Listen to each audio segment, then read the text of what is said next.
Hello guys! Hello! This is for Capricorn. Welcome dito sa aking channel, Kapalaran 888 Capricorn. Alamin natin anong message, vibration, gabay, energy para sa inyo lahat.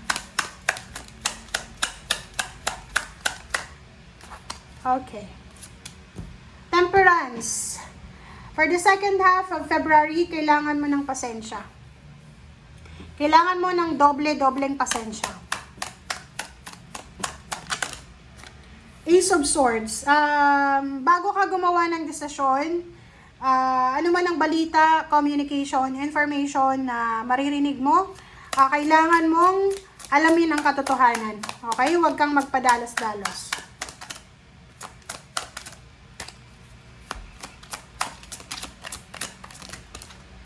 Okay. Nakikita ko sa iyo na you are needing help. Kailangan mo ng tulong or ikaw yung kailangan na magbigay ng tulong. So, nasaan ka ba dyan sa ganyan? Okay? Nakikita ko sa iyo dito, maybe ikaw yung kailangan mo ng tulong. Pwedeng naghahanap ka ng tulong. And then, dito sa barahang to, sinasabi na huwag kang magmamadali kasi darating siya sa tamang panahon.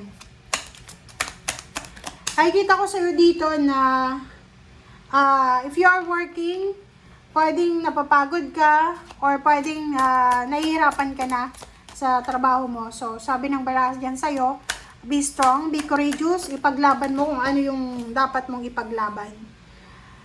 Yung iba naman, sinasabi ng baraha dito na mayroong mga Capricorn na posibleng kayo ay magsisimulang mag-apply ng trabaho, kayo ay magsisimulang mag-travel, kayo ay magsisimulang hanapin kung nasaan ang kapalaran nyo.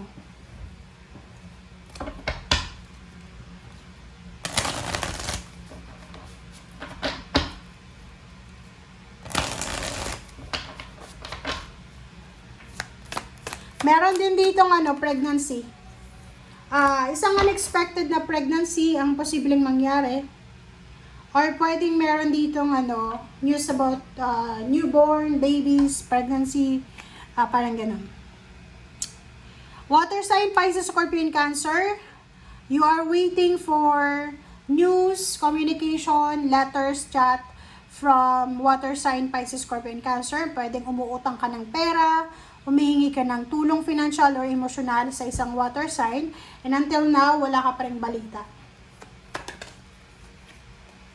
Okay, next is Ten of Discs. Yung Ten of Discs dito, this is about money. So, yun. You're waiting for help. Okay, financial help. So, nag-aanap ka, nag-aantay ka kung kailan ka ba, kailan ba ibibigay sa'yo yung pabor na hinihingi mo sa water sign. Nakikita ko sa'yo dito na pwedeng walang mangyayari sa ngayon. Kasi, 5 of Cups to eh. So, ibig sabihin niya guys, merong mga Capricorn dito na siguro dati may tumutulong sa inyo na water sign, Pisces, Scorpion, Cancer, lalo na sa usaping pera, and now parang nangihinayang ka. Kasi pwedeng may ginawa kang hindi maganda na bumalik sa'yo yung consequences. Meron din dito na Capricorn na posibleng magsisisi ka na hindi mo tinanggap yung offer ng tao na to, like offer ng job, relationship, or kung anumang offer sa'yo. Meron dito ang Capricorn na nahihirapan ka. Parang punong-puno ng negativity, toxicity yung isip mo. Hindi ka makatulog sa gabi. Insomniatic ka, ang daming naiisip mong negative, marami kang mga issue sa buhay, lahat na lang big deal sa'yo, yung parang childish ba? So, nakikita ko sa'yo dito na pasensya ang kailangan mo, kasi parang ang bilis mong magalit, ang bilis mong mairita, ang bilis mong ma-stress, parang ganun.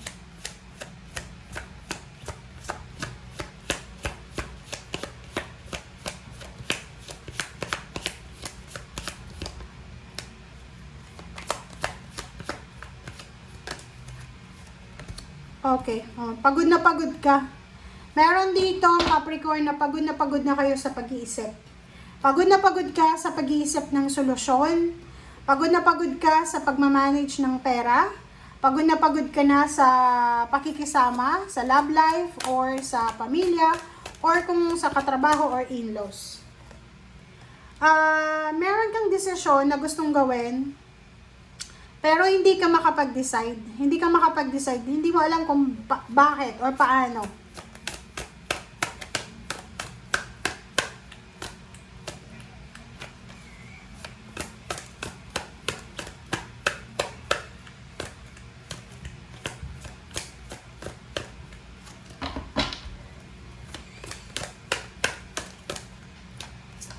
Okay.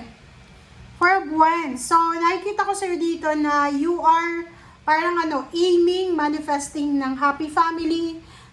Nagmamanifest ka na sana makapagpatayo ka ng bahay. Nagmamanifest kang may kasal ka. Nagmamanifest ka ng happy life.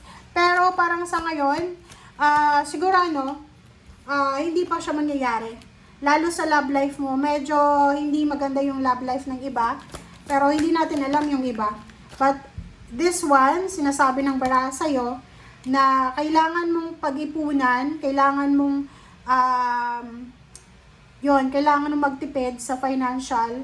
Kung gusto mong ikasal, kung gusto mong magkaroon ng magandang buhay, magandang bahay, kailangan ikaw yung maghanap ng solusyon yan. Okay?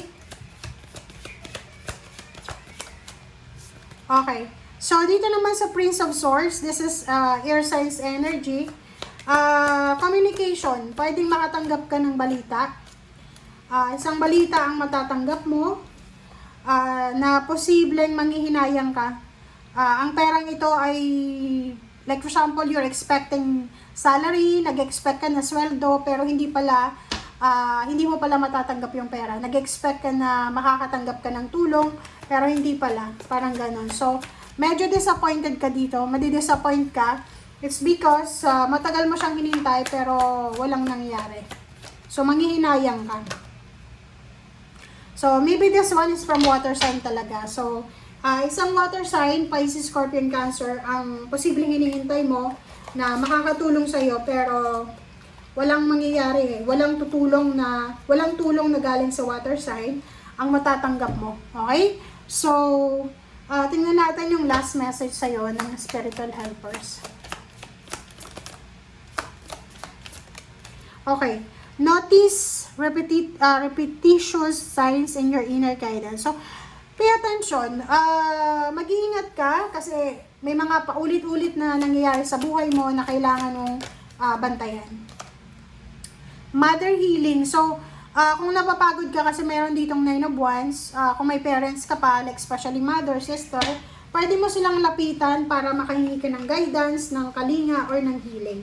Sila yung pwede mong lapitan, reliable sila para mahingan mo ng sama ng loob, or alam mo yun, mahingaan, diba? So yun. Thank you guys for watching and see you again. Bye!